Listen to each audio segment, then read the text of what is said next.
I was struggling inside, and that's why I turned to drinking and drugs. She became the face of one of the most successful female groups ever assembled. Then she stepped away and built an even bigger career on her own. But behind the chart-topping songs, magazine covers, and worldwide fame, there was another reality. I was carrying shame, loneliness, and depression, and addiction only made those feelings stronger. There was a side of the story most people never heard. This is what really happened to Belinda Carlisle, from global pop icon to personal battles that nearly destroyed everything.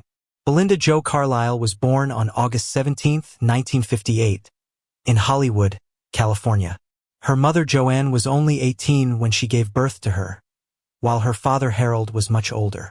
Belinda was the oldest of 7 children. When she was just 5 years old, her father left the family. For years, she convinced herself it didn't matter. People leave for their own reasons, she told herself. Life moves on. But much later, after getting clean, she understood how deeply that loss had affected her. Many of the choices she made as an adult could be traced back to a little girl who felt abandoned. After her father left, her mother married Walt Kercheski, and Belinda used his surname throughout most of her school years. The family moved constantly, living in different parts of Southern California before eventually settling in Thousand Oaks. Life at home was difficult.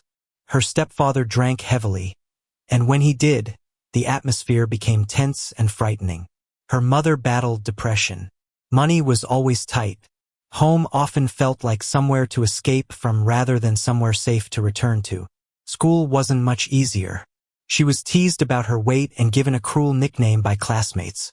Instead of retreating, she learned to hide her insecurities behind humor. She became loud, outgoing, and funny, making people laugh before they had a chance to laugh at her. She was a cheerleader in high school and appeared confident on the outside, but inside she constantly doubted herself.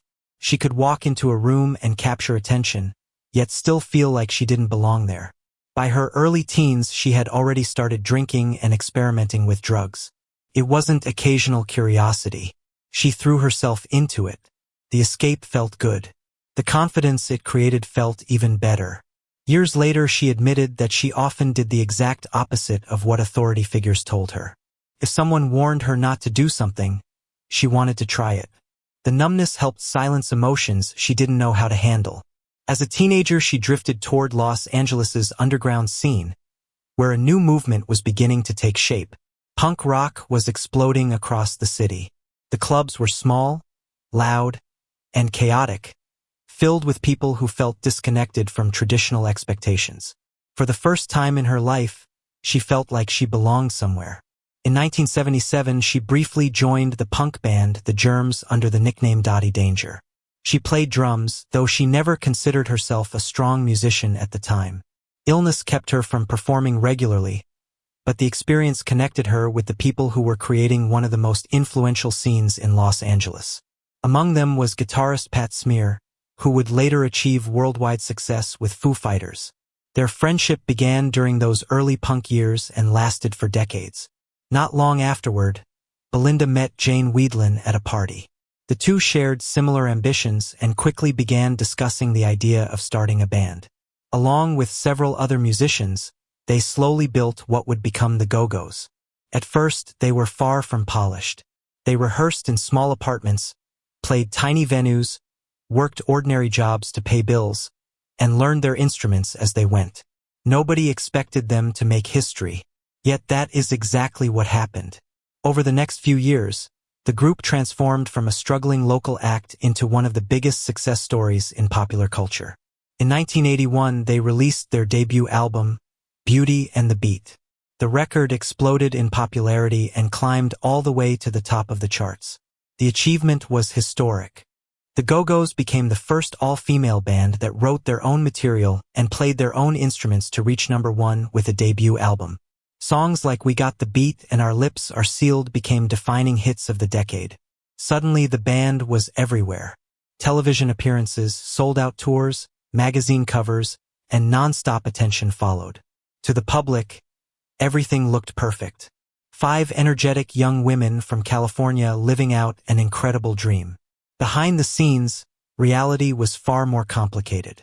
Success arrived so quickly that none of them had time to adjust. Constant touring, endless expectations, and growing pressure from the industry created an environment that was difficult to survive. Several members struggled with substance abuse, and Belinda's cocaine use became increasingly serious. The lifestyle only fueled habits that had already existed long before fame arrived. At the same time, business problems created tension inside the group.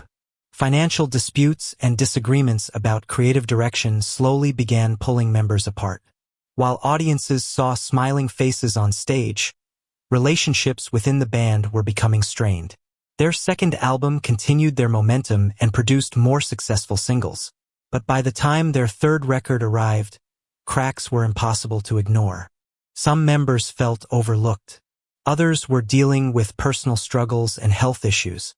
The pressure that came with being one of the biggest bands in America was taking a heavy toll. Although they continued touring and attracting huge crowds, the atmosphere behind the scenes had changed completely. In the spring of 1985, the Go-Go's officially split. What was presented publicly as a simple parting of ways was, in reality, far more emotional and painful. Belinda had already begun thinking about her future before the breakup became official. She wanted to change. She joined recovery meetings, focused on her health, worked with a vocal coach, and committed herself to becoming stronger both physically and emotionally. For the first time in years, she was trying to face the person she had spent so much of her life running from. Around the same period, she met Morgan Mason at a concert. Their connection developed almost instantly. The relationship moved quickly, but it proved remarkably strong. They married in 1986 and built a partnership that would survive challenges that could have destroyed many others. That same year, she released her first solo album. The record introduced audiences to a different side of her. It featured a more polished sound and showed that she could succeed outside of a group setting. The album produced the hit single Mad About You and established her as a serious solo artist. But the true breakthrough came with her next project. In 1987, she released Heaven on Earth. At the center of the album was a song that would change everything. Heaven is a Place on Earth became an international sensation. The track topped charts around the world and transformed Belinda Carlisle from a former band member into one of the biggest solo stars of the late 1980s. The success was enormous. More hit songs followed. Concert arenas filled with fans. Albums sold in massive numbers. Her popularity spread across Europe, North America, and beyond. In some countries, she was even more successful as a solo performer than she had been with the Go-Go's. From the outside, it looked like she had achieved everything she could possibly want. Yet the addiction never disappeared. While millions of people saw a glamorous international star, Belinda was fighting a battle very few knew existed. Cocaine remained a constant presence in her life. She continued performing, recording, traveling, and appearing in public while secretly relying on the drug almost every day. The most remarkable part was how effectively she hid it. The fame, the wealth, and the carefully maintained image created a shield that concealed what was really happening. As long as the shows continued and the records sold, few people suspected the extent of the problem. Even those closest to her often had no idea how serious things had become. By the early 1990s, the music industry was changing. New styles dominated radio and popular culture. While Belinda still enjoyed success internationally, particularly in Europe, the landscape that had made her a superstar was beginning to shift.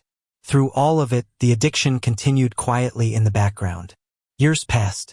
Albums came and went. Tours continued. Life moved forward. But underneath everything, the same destructive cycle remained in place.